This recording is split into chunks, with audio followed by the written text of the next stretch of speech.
Conversamos aquí en el estudio con el ministro de Educación, Nicolás Cataldo. ¿Qué tal, ministro? ¿Cómo están? Muy Hola, buenos días. ¿qué tal, ministro? ¿Vacaciones? Eventualmente, si todo el verano ocurre bien, febrero, sin grandes sobresaltos, sin incendios, esperamos poder tomarnos un par de semanitas. Febrero pasado fue Complejo. más que muy intenso y complejo. Muy ¿verdad? complejo. Y el antepasado también. También, no, si venimos hace rato, esta idea de que los veranos no pasa nada dejó de ser hace mucho tiempo. Ministro, esta semana fue una semana bien importante para el gobierno, para la política en general, digamos, ¿verdad? Después de la aprobación de la reforma de pensiones. Y probablemente producto de esa discusión que se tomó las primeras planas y la atención del mundo político y de la ciudadanía en general, han estado pasando también otras cosas que han pasado un poquito más inadvertidas, pero que hay que decir, eran medio impensadas hasta hace un tiempo atrás. Como por ejemplo, que hoy día vayamos a promulgar la ley que va a saldar la deuda histórica de los profesores, con los profesores. Una deuda histórica que, bien llamada histórica, porque son décadas de las que el Estado finalmente, en las que el Estado no se hizo cargo de una deuda básicamente por el no pago de cotizaciones previsionales y otros ingredientes más que correspondían. Y que parecía muy difícil de poder concretar por la cantidad de recursos involucrados, porque se arrinconó ideológicamente, también hay que decirlo, ¿verdad?, como una demanda de un sector político que no parecía estar muy consensuada con el resto. Sin embargo, eso se salvó, se zanjó y se aprobó, también con acuerdo en el Congreso. Muy transversal, además. Sí, pues, muy transversal. ¿Cómo se logró eso? Con harto trabajo. Primero, sí, efectivamente una deuda muy larga. Es mayor que yo, tiene más años que yo. Sí, pues.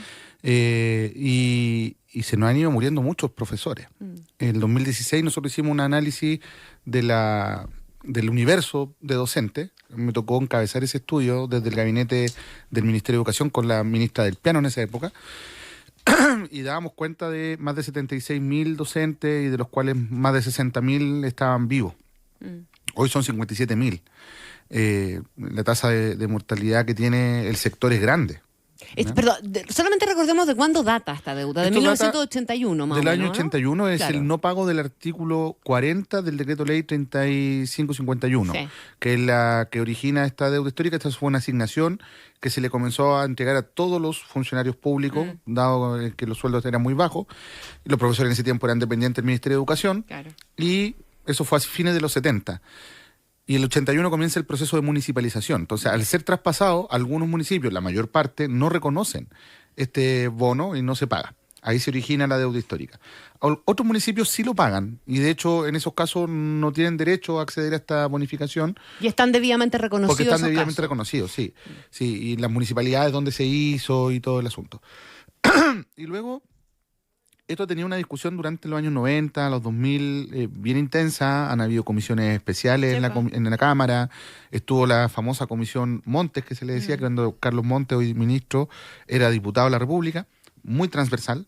Uno puede registrar mirando los datos de lo que fue ese trabajo, que estaban diputados como Sergio Bobadilla de la UDI, ¿cierto?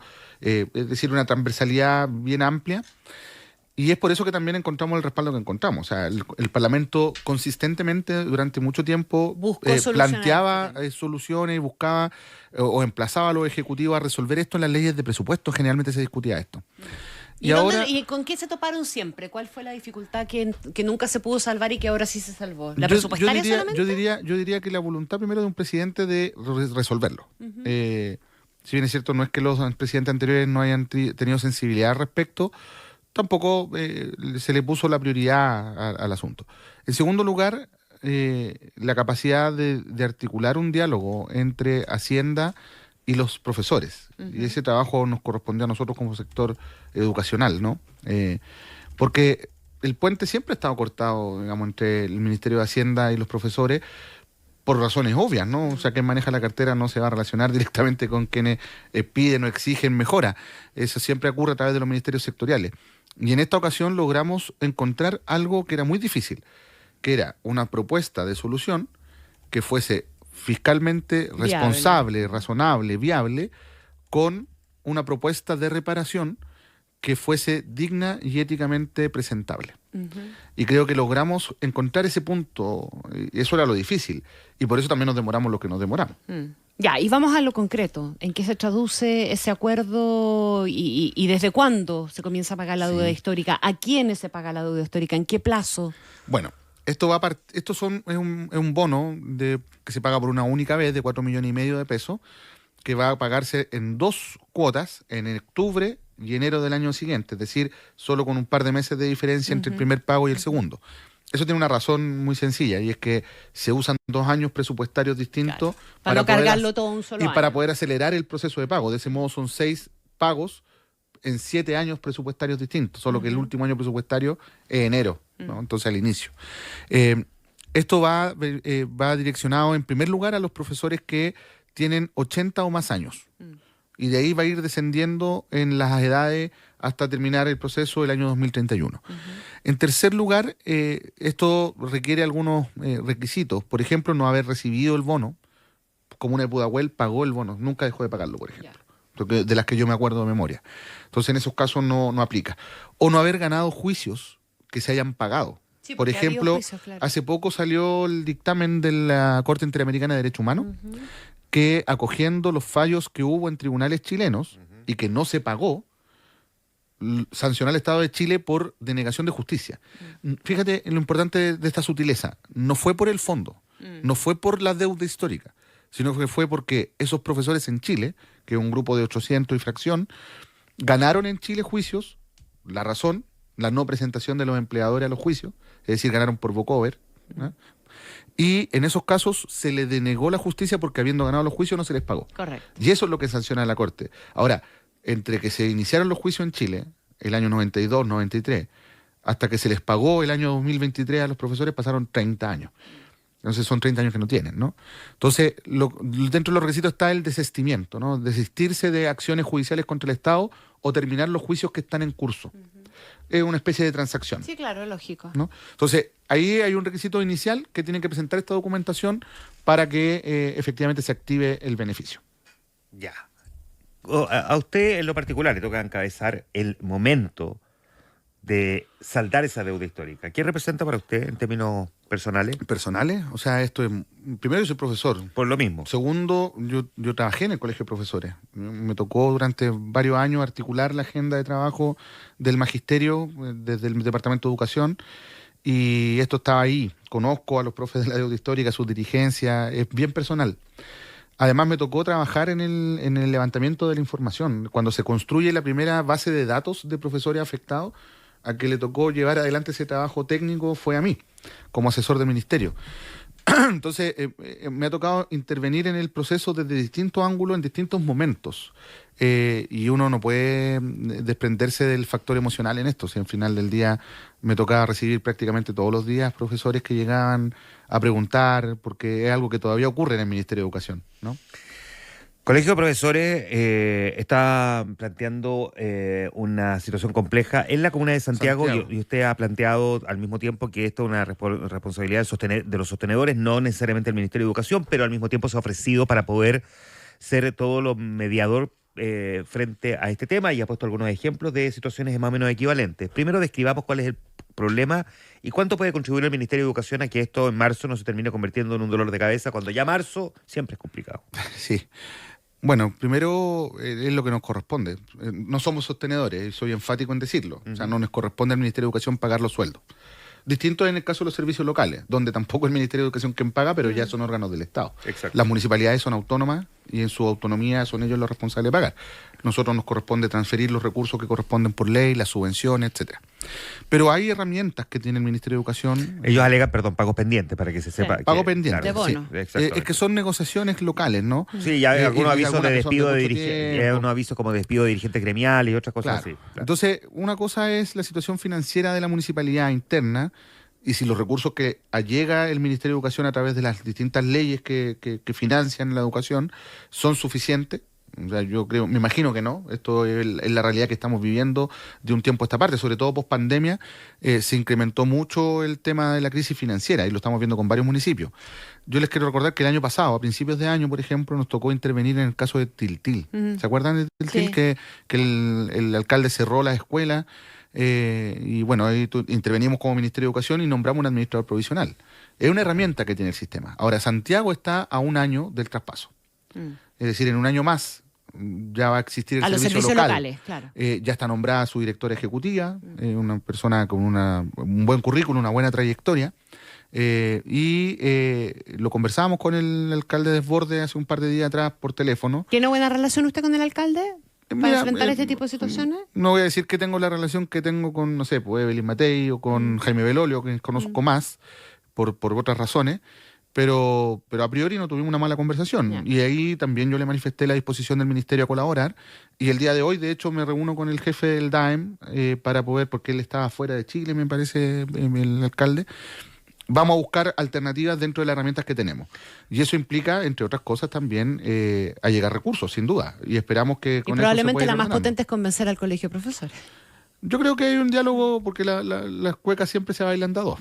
Ahora, dice, no tengo la relación que tengo con otro alcalde, pero... Porque no le he podido construir todavía. Ya, pero más allá de eso, ¿el alcalde de Desbordes entiende que no es una responsabilidad del Ministerio de Educación o al menos quiere socializar esta responsabilidad? No lo sé, porque no le pregunté si él considera que el Ministerio de Educación es responsable. Pero una cosa es que a lo mejor se lo ha hecho sentir usted. No. ¿No? No.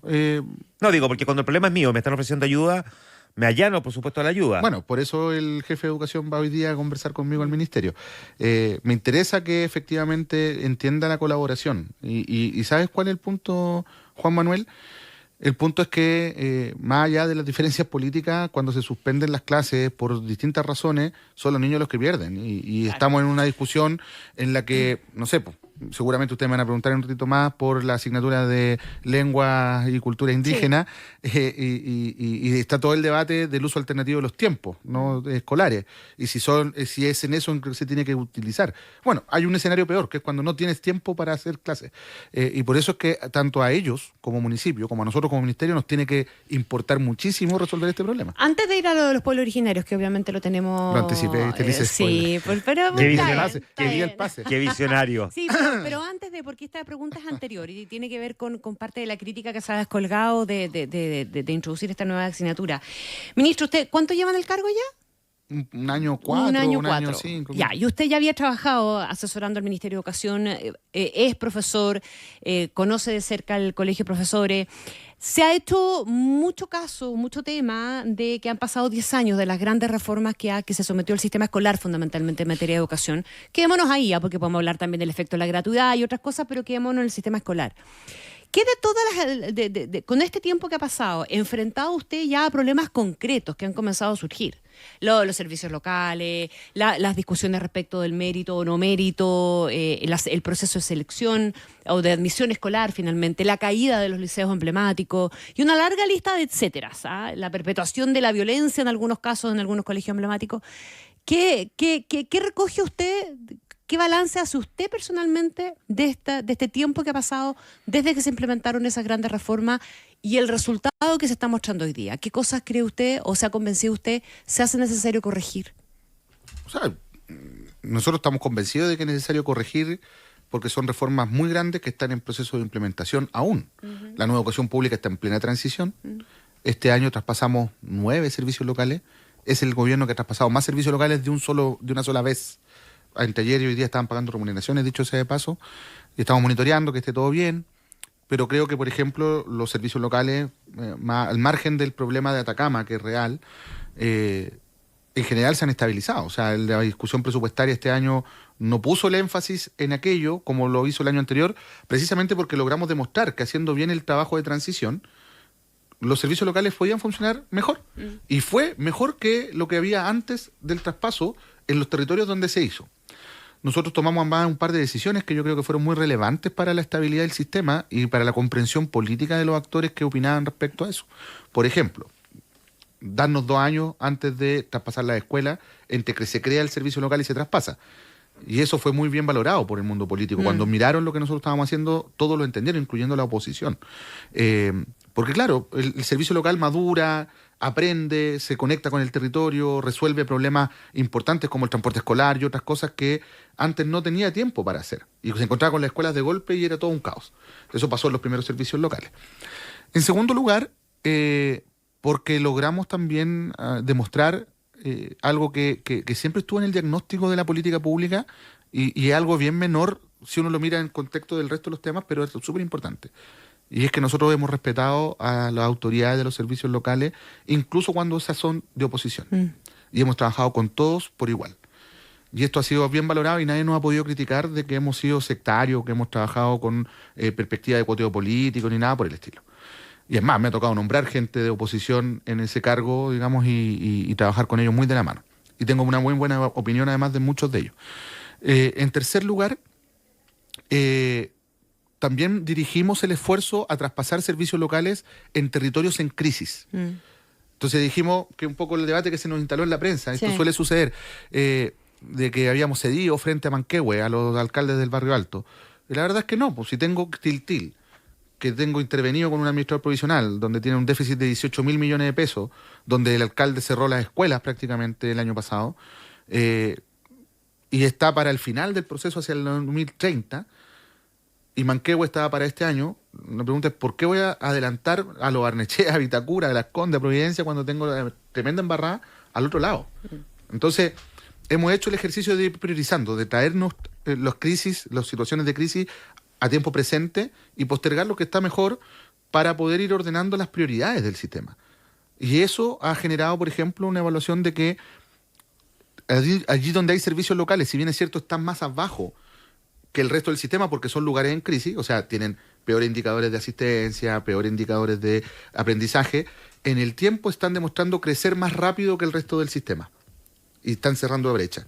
Y eso es algo muy significativo, por eso es que es importante consolidar esta reforma. Y con el SAE, con esto termino, estamos en una mesa de trabajo con la oposición, con expertos y técnicos, y esperamos que en marzo nos entreguen las conclusiones para poder presentar un proyecto de ley en la construcción de un acuerdo. Entonces, ninguna reforma cuando está en proceso de implementación y en transición está grabada en piedra, al revés. Y tenemos la obligación de sacarnos la atadura ideológica y conversar esto con altura de mira.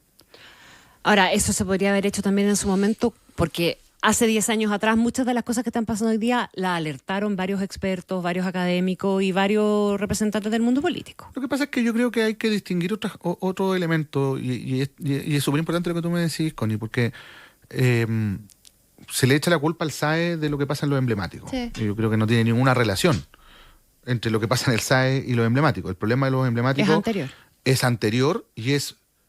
O sea, si yo tengo que aislar el factor que más incide en el problema, es el de la violencia. Sí.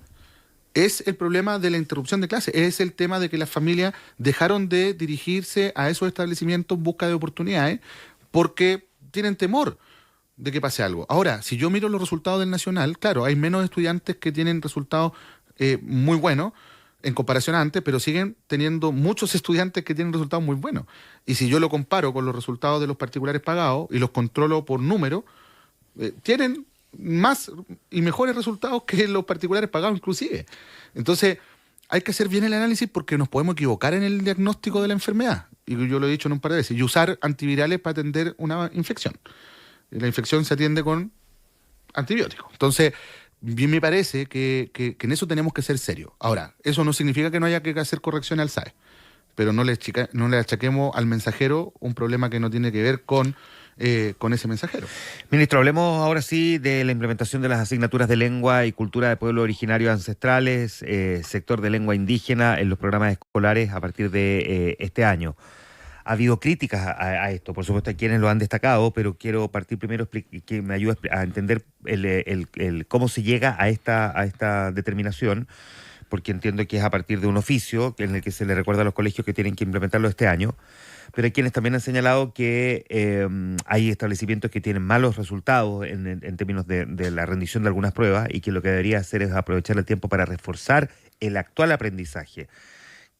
Explique primero por qué de este cambio que empieza a regir ahora y qué responde frente a esa crítica. A ver, no es un cambio de ahora.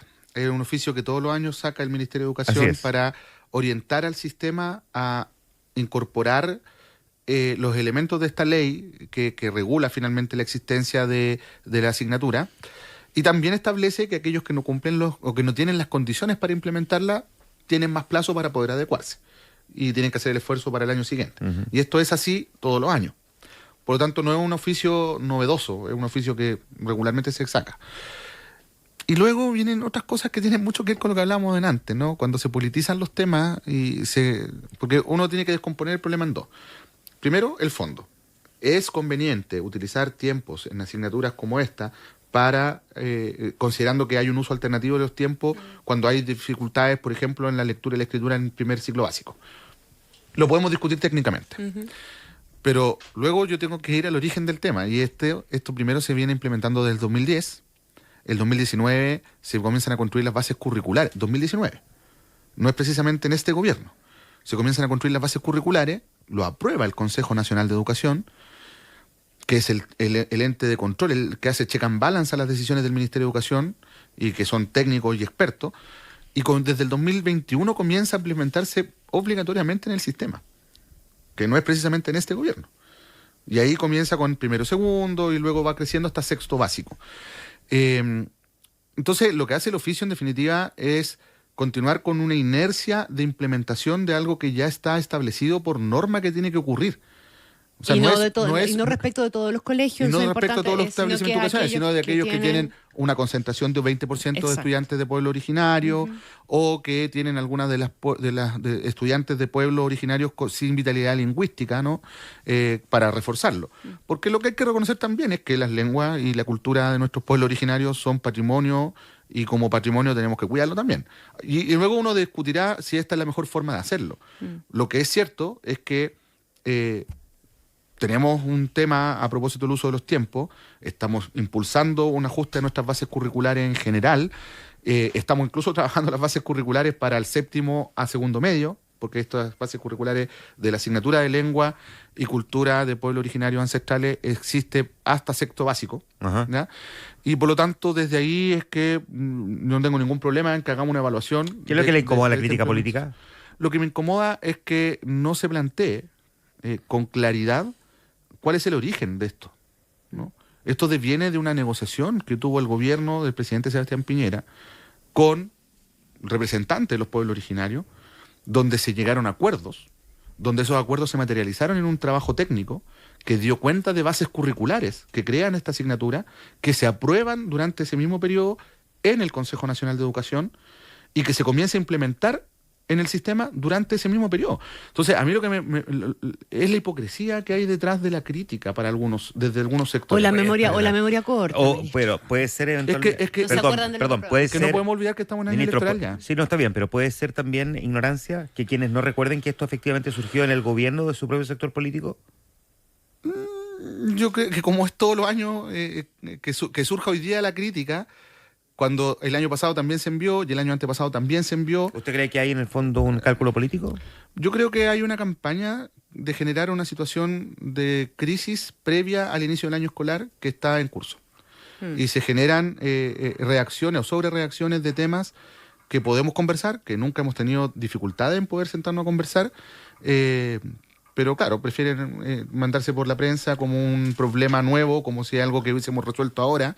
Miren los irracionales que están gobernando hoy día, que hacen esto, y cuando tenemos un problema de aprendizaje, lectura y escritura, y cuando no es así, digamos. Y esto yo lo conversé con gente del sector opositor y claro, me dijeron, sí, es verdad. Efectivamente me dijeron que es así como tú lo dices. Y dejan de meterse en el tema. Ministro, ¿cuál es exactamente la realidad? Se lo pido de manera descriptiva. O sea, ¿qué es lo que hace Chile respecto de la escolaridad de los niños migrantes? Y ahí probablemente podemos hacer la división de los migrantes regulares y de los migrantes irregulares.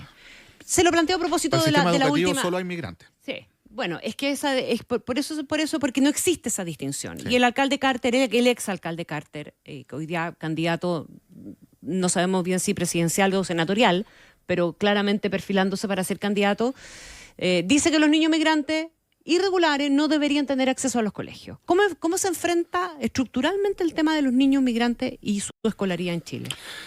Mira, esto tiene también varios ángulos y es una discusión muy compleja y no sé cómo estamos de tiempo, pero me gustaría seguir hablando todo lo que podamos sobre estos temas. Lo primero es que el sistema educativo chileno hace tiempo resolvió un problema de movilidad humana que tiene asiento en convenciones internacionales y que tiene que ver con el resguardo del derecho a la educación para todos y todas. Uh-huh. Sobre todo en los niños y niñas, porque son sujetos de especial protección. Más aún cuando migrar no es una decisión que tomen ellos. No es que un niño de 5 años dijo ya, sé que me quiero ir a Chile, claro, tengo mejores oportunidades y me voy para allá. No, son decisiones de las familias. Y ellos, en definitiva, son víctimas de las circunstancias, ¿no? Sean regulares luego o irregulares, es irrelevante para el sistema educativo. Y desde allí es que en el mundo escolar existe lo que conocemos como IP, que es el identificador provisorio del estudiante. Y eso le permite a los estudiantes migrantes, yendo al Ministerio de Educación, obtienen este identificador provisorio, que es como un RUT provisorio, para acceder al sistema educativo postular. ¿Y ahí nadie les pregunta si están regulares o irregulares? Por supuesto que no, porque ese ya es un problema que tiene que ver con el sistema migratorio, uh-huh, con las policías. No somos competentes en esa materia. Como Ministerio de Educación no tenemos competencias al respecto. Luego, uno tiene que hacerse otras preguntas. ¿El sistema educativo está preparado para recibir a tanto estudiante que proviene del extranjero y que se concentran en determinados territorios? La verdad es que no hemos planificado hasta ahora, digamos, ese esfuerzo. Sabiendo que teníamos una ola migratoria relevante, no hicimos esfuerzos de planificación. Por eso, por ejemplo, el año pasado nos encontramos con este problema de falta de oferta, pero que en realidad no es del año pasado, también ocurrió el año antepasado y los años anteriores. Y claro, en pandemia no se notó porque no estábamos presenciales y los niños estaban en salas virtuales. Muchos de ellos desescolarizados sin duda porque no tenían acceso a internet, ni a computadores, ni nada.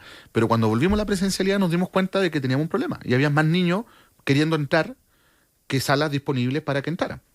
Por eso hemos estado creciendo, construyendo. Ayer mismo estuve en Batuco, en la zona de Lampa, porque ahí, por ejemplo, se han concentrado una fuerte población migrante a propósito de las tomas de terreno y los campamentos. Entonces, ahí hay otra dimensión. Y luego está la otra dimensión, que yo creo que es la que más debería preocuparle a quienes han emitido estos juicios, que es la dimensión de la seguridad. O sea, si nosotros perdemos control epidemiológico, por ejemplo, en el ámbito de la salud, sacamos a esos niños del acceso a la salud porque son irregulares, o sea, Chile podría volver a la peste bubónica. Uh-huh. Y si los sacamos del sistema escolar, se acabaron... ¿Podemos tener delinquiendo en la calle? Por supuesto, porque le estamos entregando una masa de gente al narco. Ahora, esa atribución de los municipios, que son los sostenedores en estos casos, decidir si estos niños tienen acceso o no a los colegios? No. ¿No? No. O sea, vulnerarían la ley. Sí. Si un municipio dice, usted no porque es hijo de migrante irregular, estaría vulnerando la ley. Hay una regla que es ley de la República hasta que se diga lo contrario, y eso se puede hacer solo con otra ley, y es que hay un sistema de admisión, y el sistema de admisión escolar no tiene ojos, precisamente porque lo que busca es que el acceso sea ecuánime y no sea arbitrario, que era lo que ocurría antes, donde se le pedía, no sé, pues a mí me pasó. Mi mamá me quería matricular en un establecimiento educacional, pero le pidieron el certificado de matrimonio. Mis papás nunca se casaron. No pude entrar a ese establecimiento. Eso pasaba antes. Digamos. ¿Por qué nunca se casaron? No, mentira. Bueno, básicamente porque ya la conversación la otra era. Básicamente porque los dos estaban casados antes, entonces no podían. Y acuérdense que en ese tiempo no había ley de divorcio. Tan cercana esa. Pero después familias disfuncionales. Conversamos. Ya, al ministro, se nos fue el tiempo. Buena conversación. ¿Viste? Váyase de vacaciones porque. Eso, ya a la vuelta conversamos. Ya a la vuelta conversamos. No sé si pueda. No sé si pueda. Le mando fotos. Ya, mande fotos. Hágale esfuerzo, eso. Y le mandaré no, a la vuelta nos vemos. Ya, en marzo nos vemos. ¿Le parece? Sí, pero sé que tenemos que darnos un espacio más largo. Siempre nos pasa lo mismo. Sí, pues, pero estuvimos aquí media hora ya. Más de media hora. Sí. Se pasa volando. Sí, media hora. Es que entretenido. Pasó Qué volando. En un mes que pasó muy lento. Se le hizo lento. Sí, fue como otro año. Estuvo 5 semanas. Sí, es verdad. Y además nosotros estuvimos full legislando. Sí, pues además. O sea, nosotros, además de deuda histórica que lo sacamos, votamos NEP, la reforma a la nueva educación pública, a propósito de ir ajustando las políticas, y también votamos modernización a la educación parvularia. 2 proyectos bien importantes que aparte de deuda histórica también aprobamos. ¿Le gustaría ver a su compañera Janet Jara candidata presidencial o no? No me hagas esa pregunta. Ay, pero ya no? se la hizo ya. Ya se la hice ya. ¿Pero por qué? Pero si ya estamos al aire, así que algo tienes que decirme. Yo creo que primero esa no es una decisión que... O sea, no es algo que yo pueda afirmar, digamos, pues no sé primero qué piensa ella. ¿Pero le gustaría? ¿Pero a usted le gustaría? Me gustaría que las personas que tienen las capacidades para poder representar al sector oficialista estén en esa disposición. Y creo que no es solo Janet una persona que podría cumplir con ese criterio. Y además tengo la mejor opinión del trabajo que han hecho y sin duda que tiene todas las capacidades para poder enfrentar el desafío, pero es una decisión que tiene que tomar ella, que tiene que tomar el partido, no me corresponde. Zafó. No sé si zafé, pero lo intenté. Zafó no respondiendo. Zafó no respondiendo.